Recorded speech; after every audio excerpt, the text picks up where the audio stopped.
Alright, well, welcome to my science blog.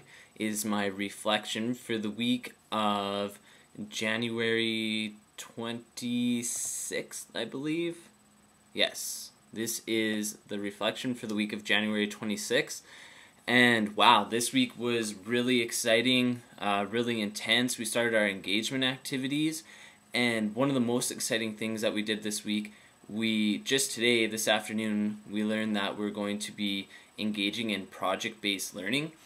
And I'm just pumped about project-based learning. It is something that I'm very passionate about, and I've never really had the opportunity to engage in project-based learning myself. I've only really learned about it through reading and through profs talking about it, but we never actually stepped in and had a first-hand experience with it. So I just want to kind of talk about project-based learning for a bit. I've had an experience with project-based learning before, not a first-hand account, but I went to a seminar on it, and it was regarding Scott Collegiate and the hip-hop culture and the project-based learning they're using there. And I was just blown away by the influence and effect that project-based learning had on the students there. It seemed like they were more excited to come to class. The attendance increased. These are students, from inner city schools that normally wouldn't come to school, wouldn't wake up, but now they're very engaged and they want to be there because they're participating in something they love. So this is why I think I'm so passionate about project-based learning. It just brings that extra connection, that other element to the classroom as well. After a project or something is completed, the students have something to show for what they learned. They have a sense of pride and a sense of accomplishment within their learning. So I'm really looking forward to this initiative within our science classroom. So the first step we took to project-based learning was concept mapping today, and we're focusing our idea on energy. So, one second. So we got into our staff groups and we made concept maps regarding energy, and I was just blown away with all the ideas we were able to come up with. It was really amazing to see what we could come up with when we were just feeding off each other and putting ideas back and forth, and we were able to see energy in a new light. Some of us saw it in a scientific light, I guess, but we also realized that science is everywhere. The science of energy can be spiritual, it can be your aura, it can be ways we produce energy, it can be resources that we use to get our energy. There was just so many ideas, so I'm really excited to see where our project is going to go, and especially since we talked about bringing it into a classroom and using it in science fairs. I definitely think this is a really good opportunity because I'd like to see education go in the way of project-based learning.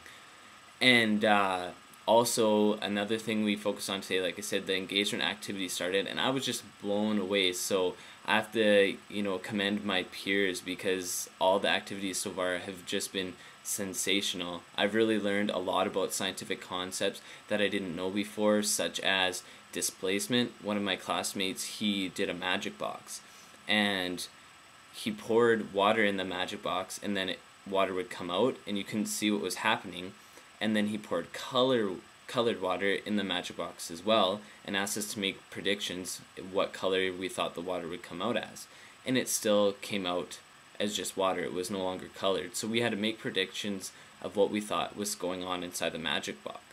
Later on we learned that what was really happening was displacement. And I knew of displacement before, but it was good to have a refresher on the terminology and how that could be used within the science classroom. So I was really blown away by that engagement activity this week. It really caught my eye. I would love to bring that into my classroom as well. And finally, I am going to grab my roommate because I'm going to interview her on some of the science experiences she had in her schooling. So I will be right back. You're up. Are you ready? Come on. You'll have to look at the camera is like right there where the green light is. So this is my roommate, Shelby Adams. Hi everybody.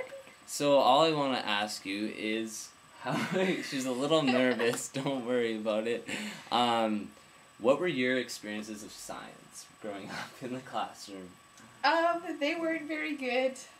In elementary school, we just went to like the science center in Regina, and that was our big science outing. Oh yeah. In high school, it wasn't that great either because I don't know if it's because we didn't have the resources or whatever, but we never did any like dissecting of frogs or pigs or anything like that. And we didn't really have like enough beakers for everybody, Yeah. so it wasn't very good. It wasn't very exciting. It was just boring, like mitosis, meiosis, blah blah Yeah. blah. It was I didn't really like it, but What kind of things do you wish you would have had the opportunity to do in the science classroom? Like what type of learning? I think more like experiential learning, like more actually hands-on stuff. Maybe kind of like best practice, like actually go to the pond to learn about stuff instead of just like sitting in your desk. But Yeah. yeah. That's All about right. it. Well, thank you to my roommate for coming in as my guest speaker. All right. All right. We'll Goodbye. have to check in with you later on. Okay. Okay. All right. So that is it for the blog this week. I hope you enjoyed everything that I was talking about. And I guess other than that, I'm looking forward to doing my engagement activity, which I'll be doing on Tuesday. And as well, I'm just getting ready. I might be doing some science for my unit, so I'm looking forward to planning that. So we will see you next week.